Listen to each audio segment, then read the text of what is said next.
Welcome to our channel स्वाद मस्ती। नमस्कार, मी अश्विनी स्वाद मस्ती या रेसिपी चॅनलवर तुमचं स्वागत करते। आज आपण बनवणार आहोत अगदी झटपट होणारा मऊ, हलका आणि अगदी पोटभरीचा नाश्ता म्हणजे कांदे पोहे। आज आपण या व्हिडिओमध्ये बघणार आहोत की पोहे कसे भिजवायचे, फोडणी कशी द्यायची की अगदी नवशिकेही अगदी सहज पद्धतीने हे पोहे बनवू शकतील। अगदी बाहेर मिळतात तसे पोहे बनवण्यासाठी चला तर मग रेसिपीला सुरुवात करूया। सर्वात अगोदर आपण फोडणीसाठीचं साहित्य बघूया। त्यासाठी इथे मी 2 मध्यम आकाराचे कांदे बारीक चिरून घेतलेले आहेत।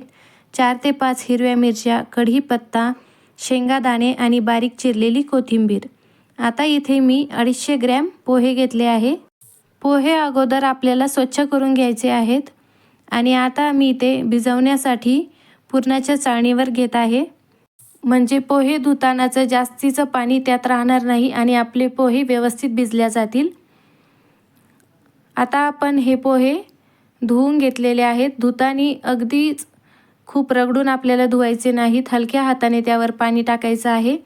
आणि आता आपण हे पोहे भिजण्यासाठी साईडला ठेवून देऊया आणि आता आपण फोडणीची तयारी करूया। त्यासाठी कढई गरम झाल्यावर त्यात तेल टाकायचं आहे।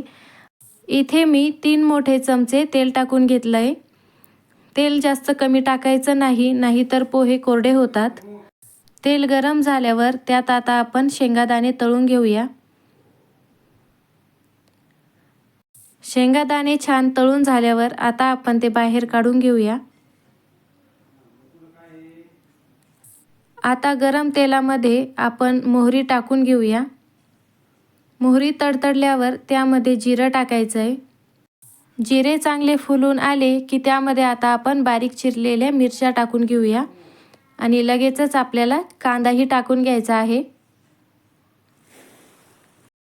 आणि आता आपण त्यामध्ये कढीपत्ता टाकून घेऊया। यामुळे फोडणीची चव अगदी जबरदस्त येते आणि पोहे छान खमंग होतात। गॅसची फ्लेम कमी करून आता आपल्याला कांदा गुलाबी रंगावर परतून घ्यायचा आहे। पोहे करत असताना कांदा जास्तही परतवायचा नाही, नाहीतर पोह्याची टेस्ट चांगली येत नाही। आता कांदा परतणं झालेला आहे। आता त्यामध्ये आपण अर्धा चमचाभर साखर टाकून घेणार आहोत। साखर टाकल्यामुळे पोह्याची टेस्ट खूप छान येते। साखर फोडणीमध्ये मिक्स करूया आणि आता यामध्ये चवीनुसार मीठ टाकायचं आहे। मीठही फोडणीत मिक्स करून घ्यायचं आहे।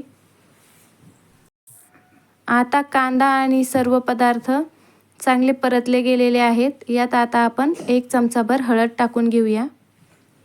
हळद फोडणीमध्ये मिक्स करून झाल्यावर त्यामध्ये आपण आता जे भिजवलेले पोहे होते ते टाकून घेणार आहोत। पोहे अगदी हलक्या हाताने आपल्याला यामध्ये टाकून घ्यायचे आहेत, नाहीतर पोह्यांचा चुरा होऊ शकतो। आता फोडणी आणि पोहे हलक्या हातानेच आपल्याला एकत्र करायचे आहेत। फोडणी आणि पोहे एकत्र करून झालेले आहेत आणि बघा काय परफेक्ट रंग आलेला आहे पोह्यांना। आता आपण हे पोहे 3 ते 4 मिनिटासाठी झाकण ठेवून वाफवून घेऊया। झाकण ठेवल्यामुळे पोहे चांगले मऊसूत होतात। आता आपले पोहे चांगले वाफवले गेलेले आहेत। झाकण काढून घेऊया आणि पुन्हा एकदा हलक्या हातानेच पोहे एकत्र करून घेऊया। अगदी मोकळे आणि मऊ असे आपले पोहे आता तयार झालेले आहेत। आता गॅस बंद करायचा आहे आणि त्यावर बारीक चिरलेली कोथिंबीर आणि आपण जे शेंगादाणे तळून ठेवले होते ते टाकून घेऊया। आता हे सर्व पुन्हा आपल्याला पोह्यांमध्ये चांगलं मिक्स करून घ्यायचं आहे आणि पोहे आता खाण्यासाठी तयार आहेत। पोहे आपण आता एका प्लेटमध्ये काढून घेऊया। हे पोहे बनवणं इतकं सोपं आहे आणि इतकं चविष्ट बनतात की पहिल्याच प्रयत्नात कोणीही अगदी परफेक्ट बनवू शकतात। पोहे आता आपण कोथिंबीरीने गार्निश करून घेऊया। त्यासोबत लिंबू आणि बारीक शेव असेल तर पोह्यांची चव दुपटीने वाढणार। बॅचलर मुलांसाठी किंवा नवीनच स्वयंपाक शिकणाऱ्या मुलींसाठी ही रेसिपी अगदी परफेक्ट आहे. या पद्धतीने बनवलेले पोहे कधीच वातड होणार नाही किंवा पोहे जास्त चिकटही होणार नाहीत. अगदी मोकळे, सळसळीत आणि तेवढेच मऊ असे आपले पोहे तयार होतात. तुम्हाला पुढील रेसिपी कोणती बघायला आवडेल ते कमेंटमध्ये कळवा.